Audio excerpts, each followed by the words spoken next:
राधे राधे। जय श्री कृष्ण। बृहस्पतिवार व्रत कथा और आरती। जय बृहस्पति देव, जय श्रीमन नारायण। भारतवर्ष में एक प्रतापी और दानी राजा राज्य करता था। वह नित्य गरीबों और ब्राह्मणों की सहायता करता था। यह बात उसकी रानी को अच्छी नहीं लगती। वह न गरीबों को दान देती, न ही भगवान का पूजन करती और राजा को भी दान देने से मना किया करती थी। एक दिन राजा शिकार खेलने वन को गए हुए थे तो रानी महल में अकेली थी। उसी समय बृहस्पति देव साधु का रूप धारण कर राजा के महल में भिक्षा के लिए आ गए और भिक्षा मांगने लगे। तब रानी ने भिक्षा देने से मना कर दिया और कहा, हे साधु महाराज, मैं तो दान पुण्य से तंग आ गई हूँ। मेरा पति सारा धन लुटाते रहते हैं, इसलिए मेरी इच्छा है कि हमारा सारा धन नष्ट हो जाए, फिर ना रहेगा बांस और ना बजेगी बांसुरी। साधु ने कहा, देवी तुम तो बड़ी विचित्र हो। धन संतान तो सभी चाहते हैं, पुत्र और लक्ष्मी तो पापी के घर भी होनी चाहिए।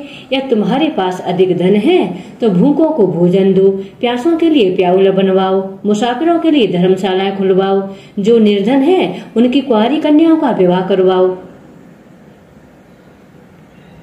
ऐसे और कई काम हैं जिनकी करने से तुम्हारा यश लोक और परलोक में फैलेगा। परंतु रानी पर उपदेश का कोई प्रभाव न पड़ा। वह बोली, महाराज आप मुझे कुछ न समझाएं, मैं ऐसा धन नहीं चाहती जो हर जगह बांटती फिरो। साधु ने उत्तर दिया, या तुम्हारी ऐसी इच्छा है तो तथास्तु, तुम ऐसा ही करना कि बृहस्पतिवार को घर लीप कर पीली मिट्टी से अपना सिर धोकर स्नान करना, भट्टी चढ़ाकर कपड़े धोना। ऐसा करने से आपका सारा धन नष्ट हो जाएगा। इतना कहकर वह साधु महाराज वहां से अंतर्ध्यान हो गए।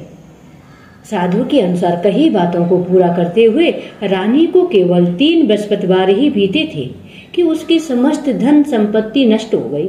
भोजन के लिए राजा का परिवार तरसने लगा। तब एक दिन राजा ने रानी से बोला कि हे रानी, तुम यहीं रहो, मैं दूसरे देश को जाता हूँ, क्योंकि यहाँ पर सभी लोग मुझे जानते हैं, इसलिए मैं कोई छोटा कार्य नहीं कर सकता। ऐसा कहकर राजा परदेश चला गया। वहाँ वह जंगल से लकड़ी काट कर लाता और शहर में बेचता। इस तरह वह अपना जीवन व्यतीत करने लगा। इधर राजा के परदेश जाते ही रानी और दासी दुखी रहने लगे। एक बार जब रानी और दासी को 7 दिन तक बिना भोजन के रहना पड़ा तो रानी ने अपनी दासी से कहा, हे दासी, पास ही के नगर में मेरी बहन रहती है, वह बड़ी धनवान है, तो उसके पास जा और कुछ लेकर आ जा, ताकि थोड़ी सी बहुत गुजर बसर हो जाए। दासी रानी की बहन के पास गई। उस दिन गुरुवार था और रानी की बहन उस समय बृहस्पतिवार व्रत की कथा सुन रही थी। दासी ने रानी की बहन को अपनी रानी का संदेश दिया, लेकिन रानी की बड़ी बहन ने कोई उत्तर नहीं दिया। जब दासी को रानी की बहन से कोई उत्तर नहीं मिला तो वह बहुत दुखी हुई और उसे क्रोध भी आया। दासी ने वापस आकर रानी को सारी बातें बता दी। सुनकर रानी ने अपने भाग्य को कोसा। उधर रानी की बहन ने सोचा कि मेरी बहन की दासी आई हुई थी, परंतु मैं उससे कुछ नहीं बोली, इससे वह बहुत दुखी हुई होगी। कथा सुनकर और पूजन समाप्त करके वह अपनी बहन के घर आई और कहने लगी, हे बहन, मैं बृहस्पतिवार का व्रत कर रही थी, तुम्हारी दासी मेरे घर आई थी, परंतु जब तक कथा होती है तब तक ना तो उठते हैं और ना ही कुछ बोलते हैं, इसलिए मैं नहीं बोली। कहो दासी क्यों गई थी? रानी बोली, बहन तुमसे क्या छिपाऊं, हमारे घर में खाने तक को अनाज नहीं है। ऐसा कहते कहते रानी की आंखें भर आईं। उसने दासी समेत पिछले 7 दिनों से भूखे रहने तक की बात अपनी बहन को विस्तार पूर्वक सुना दी। रानी की बहन बोली, देखो बहन, भगवान बृहस्पति देव सबकी मनोकामनाएं पूर्ण करते हैं। देखो शायद तुम्हारे घर में अनाज रखा हो। पहले तो रानी को विश्वास नहीं हुआ, पर बहन के आग्रह करने पर उसने अपनी दासी को अंदर भेजा तो उसे सचमुच अनाज से भरा एक घड़ा मिल गया। वह देखकर दासी को बड़ी हैरानी हुई। दासी रानी से कहने लगी, हे रानी, जब हमको भोजन नहीं मिलता तो हम व्रत ही तो करते हैं, इसलिए क्यों ना इनसे व्रत और कथा की विधि पूछ ली जाए, ताकि हम भी व्रत कर सकें। तब रानी ने अपनी बहन से बृहस्पतिवार व्रत के बारे में पूछा। उसकी बहन ने बताया, बृहस्पतिवार के व्रत में चने की दाल और मुनक्का से विष्णु भगवान का केले की जड़ में पूजन करें तथा दीपक जलाएं, व्रत कथा सुने और पीला भोजन ही करें। इससे बृहस्पति देव प्रसन्न होते हैं। व्रत और पूजन विधि बताकर रानी की बहन अपने घर लौट गई। 7 दिन के बाद जब गुरुवार आया तो रानी और दासी ने व्रत रखा। गुड़सवाल में जाकर चना और गुड़ लेकर आई। फिर उससे केले की जड़ तथा विष्णु भगवान का पूजन किया। अब पीला भोजन कहाँ से आए, इस बात को लेकर दोनों बहुत दुखी थे। उन्होंने व्रत रखा था, इसलिए बृहस्पति देव उनसे प्रसन्न थे। इसलिए वे एक साधारण व्यक्ति का रूप धारण कर 2 थालों में सुंदर पीला भोजन दासी को दे गए। भोजन पाकर दासी बहुत प्रसन्न हुई और फिर रानी के साथ मिलकर भोजन ग्रहण किया। उसके बाद वे सभी गुरुवार को व्रत और पूजन करने लगी। बृहस्पति भगवान की कृपा से उनके पास फिर से धन संपत्ति आ गई, परंतु रानी फिर से पहले की तरह आलस्य करने लगी। बृहस्पति भगवान की कृपा से उनके पास फिर से धन संपत्ति आ गई, परंतु रानी फिर से पहले की तरह आलस्य करने लगी। तब दासी बोली, देखो रानी, तुम पहले भी इस प्रकार आलस्य करती थी, तुम्हें धन रखने में कष्ट होता था, इस कारण सभी धन नष्ट हो गया है। और अब जब भगवान बृहस्पति की कृपा से धन मिला है तो तुम्हें फिर से आलस्य होता है। रानी को समझाते हुए दासी कहती है कि बड़ी मुसीबतों के बाद हमने यह धन पाया है, इसलिए हमें दान पुण्य करना चाहिए, भूखे मनुष्यों को भोजन कराना चाहिए और धन को शुभ कार्यों में खर्च करना चाहिए, जिससे तुम्हारे कुल का यश बढ़ेगा, स्वर्ग की प्राप्ति होगी और पितृ प्रसन्न होंगे। दासी की बात मानकर रानी अपना धन शुभ कार्यों में खर्च करने लगी, जिससे पूरे नगर में उसका यश फैलने लगा। बृहस्पतिवार व्रत कथा के बाद श्रद्धा के साथ आरती भी करनी चाहिए। एक दिन राजा दुखी होकर जंगल में एक पेड़ के नीचे आसन जमाकर बैठ गया। वह अपनी दशा को याद करके व्याकुल होने लगा। बृहस्पतिवार का दिन था। एकाएक उसने देखा कि निर्जन वन में एक साधु प्रकट हुए हैं। वह साधु वेश में स्वयं बृहस्पति देव थे। लकड़हारे के सामने आकर बोले, हे लकड़हारे, इस सुनसान जंगल में तू चिंतामग्न क्यों बैठा है? लकड़हारे ने दोनों हाथ जोड़कर प्रणाम किया और उत्तर दिया, महात्मा जी, आप सब कुछ जानते हैं, मैं क्या कहूँ। यह कहकर वह रोने लगा। साधु को अपनी आत्मकथा सुनाई। महात्मा जी ने कहा, तुम्हारी स्त्री ने बृहस्पति देव के दिन बृहस्पति भगवान का निरादर किया है, जिसके कारण रुष्ट होकर उन्होंने तुम्हारी यह दशा कर दी है। अब तुम चिंता को दूर करके मेरे कहने पर चलो तो तुम्हारे सब कष्ट दूर हो जाएंगे और भगवान पहले से भी अधिक संपत्ति देंगे। तुम बृहस्पतिवार के दिन कथा किया करो। 2 पैसे के चने मुनक्का लाकर उसका प्रसाद बनाओ और शुद्ध जल से लोटे में शक्कर मिलाकर अमृत तैयार करो। कथा के बाद अपने सारे परिवार और सुनने वाले प्रेमियों को अमृत व प्रसाद बांटकर आप भी ग्रहण करो। ऐसा करने से भगवान तुम्हारी सभी मनोकामनाएं पूर्ण करेंगे। साधु के ऐसे वचन सुनकर लकड़हारा बोला, हे प्रभु, मुझे लकड़ी बेचकर इतना पैसा नहीं मिलता जिससे भोजन के बाद कुछ बचा सकूं। मैंने रात्रि में अपनी स्त्री को व्याकुल देखा है। मेरे पास कुछ भी नहीं है जिससे मैं उसकी खबर मंगा सकूं। साधु ने कहा, हे लकड़हारे, तुम किसी बात की चिंता मत करो। बृहस्पतिवार के दिन तुम रोजाना की तरह लकड़ियां लेकर शहर को जाओ। तुमको रोज से दुगना धन प्राप्त होगा, जिससे तुम भली भांति भोजन कर लोगे तथा बृहस्पति देव की पूजा का सामान भी आ जाएगा। इतना कहकर साधु अंतर्ध्यान हो गए। धीरे धीरे समय व्यतीत होने पर फिर वही बृहस्पतिवार का दिन आया। लकड़हारा जंगल से लकड़ी काटकर किसी शहर में बेचने गया। उसे उस दिन और दिन से अधिक पैसा मिला। राजा ने चना गुड़ आदि लाकर गुरुवार का व्रत किया। उस दिन से उसके सभी क्लेश दूर हो गए। परंतु जब दूसरा गुरुवार का दिन आया तो बृहस्पतिवार का व्रत करना भूल गया। इस कारण बृहस्पति भगवान नाराज हो गए। उस दिन उस नगर के राजा ने विशाल यज्ञ का आयोजन किया तथा शहर में यह घोषणा करा दी कि कोई भी मनुष्य अपने घर में भोजन न बनावे, न आग जलावे। समस्त जनता मेरे यहाँ भोजन करने आवे। इस आज्ञा को जो न मानेगा उसे फांसी की सजा दी जाएगी। इस तरह की घोषणा संपूर्ण नगर में करवा दी गई। राजा की आज्ञा अनुसार शहर के सभी लोग भोजन करने गए, लेकिन लकड़हारा कुछ देर से पहुंचा, इसलिए राजा उसको अपने साथ घर ले आया और ले जाकर भोजन करा रहा था तो रानी की दृष्टि उस कुटी पर पड़ी जिस पर उसका हार लटका हुआ था। वह वहां पर दिखाई नहीं दिया। रानी ने निश्चय किया कि मेरा हार इस मनुष्य ने चुरा लिया है।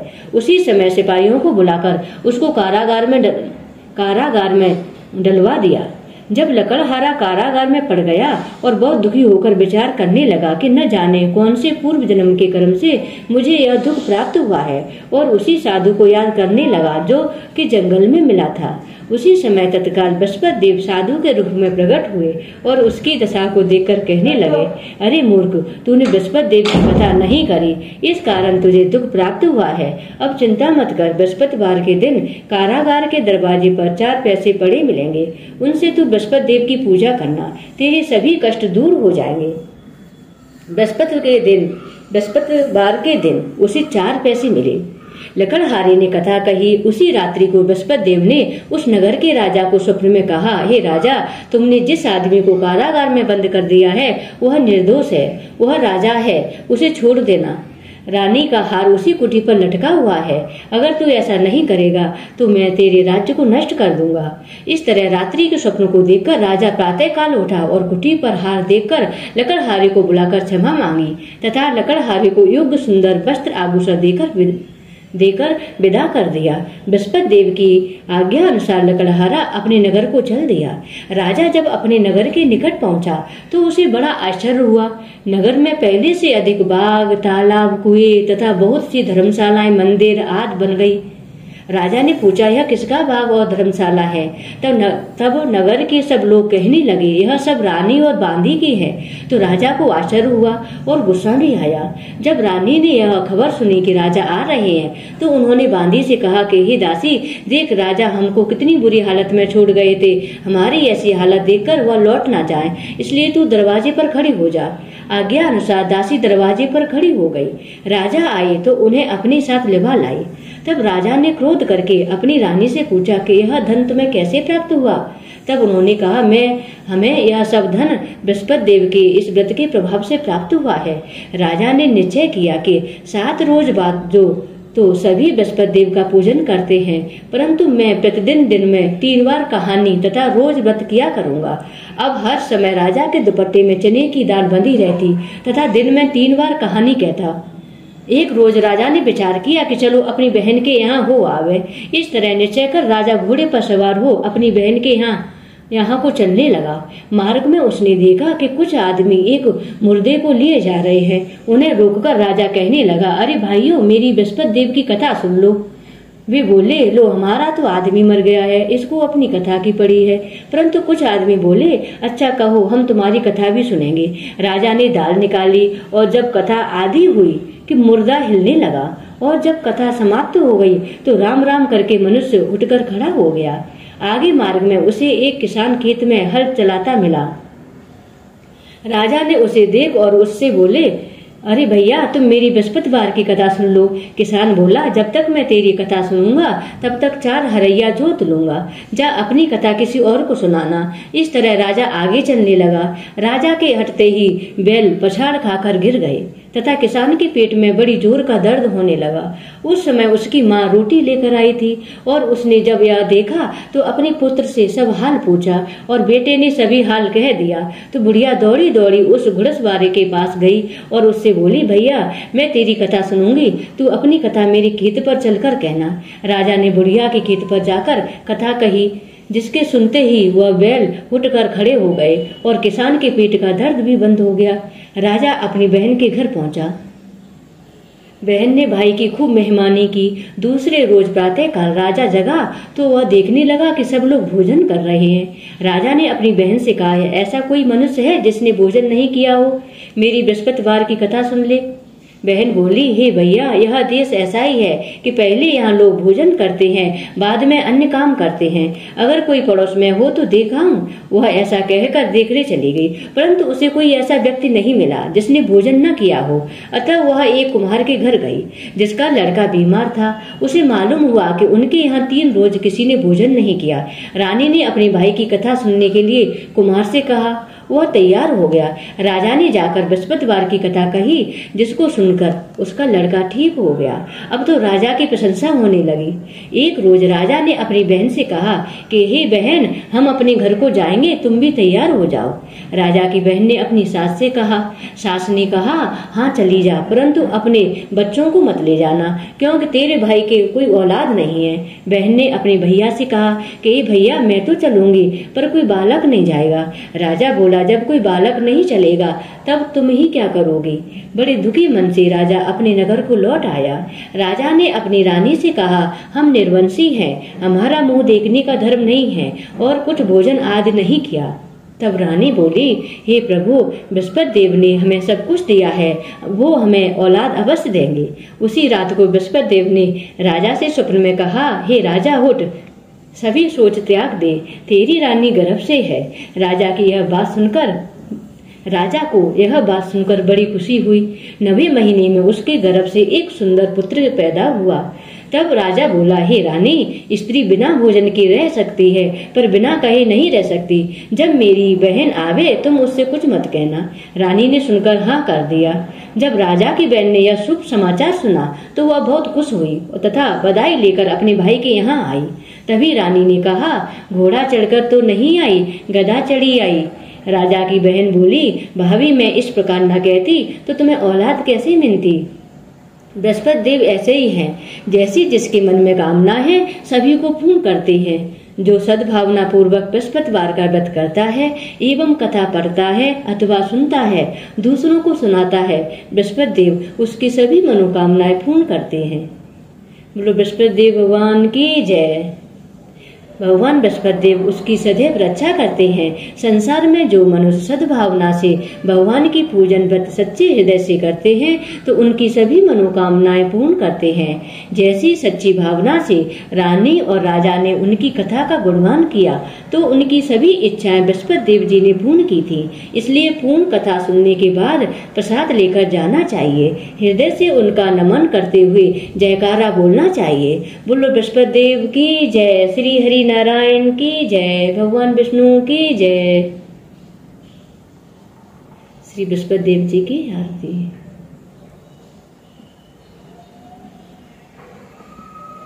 जय बृहस्पति देवा ओम जय बृहस्पति देवा। जय बृहस्पति देवा ओम जय बृहस्पति देवा।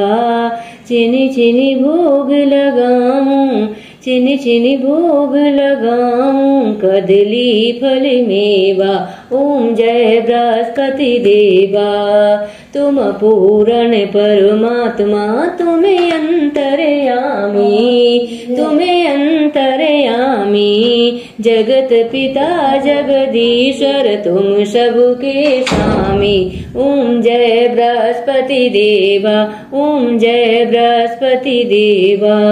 चरणामृत निज निर्मल सब पातक हरता, सकल मनोरथ दायक कृपा करो भरता। ओम जय बृहस्पति देवा ओम जय बृहस्पति देवा। ओम जय बृहस्पति देवा। तनु मन धन अर्पण कर जो जन शरण पड़े, प्रभु प्रगटे तब हो कर या कर द्वार खड़े। ओम जय बृहस्पति देवा ओम जय बृहस्पति देवा। स्वामी जय बृहस्पति देवा। दीन दयाल दयानिधि भक्तन हितकारी, स्वामी भक्तन हितकारी। पाप दोष सब हरता भव वंदनहारी। ओम जय बृहस्पति देवा ओम जय बृहस्पति देवा।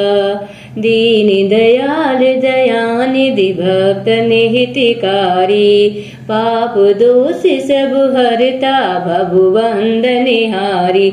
ओम जय बृहस्पति देवा। स्वामी जय बृहस्पति देवा ओम जय बृहस्पति देवा। सकल मनोरथ दायक सब संशय हारो, विषय विकार मिटाओ संतन सुखकारी। ओम जय बृहस्पति देवा। स्वामी जय बृहस्पति देवा। जो कोई आरती तेरी प्रेम सहित गावे, स्वामी प्रेम सहित गावे। ज्येष्ठानंद आनंद करे सो निश्चय पावे। ओम जय बृहस्पति देवा, स्वामी जय बृहस्पति देवा। ओम जय बृहस्पति देवा, स्वामी जय बृहस्पति देवा। सब बोलो विष्णु भगवान की जय, बृहस्पति देव भगवान की जय, श्रीमन नारायण की जय। जय श्रीमन नारायण, लक्ष्मी नारायण की जय।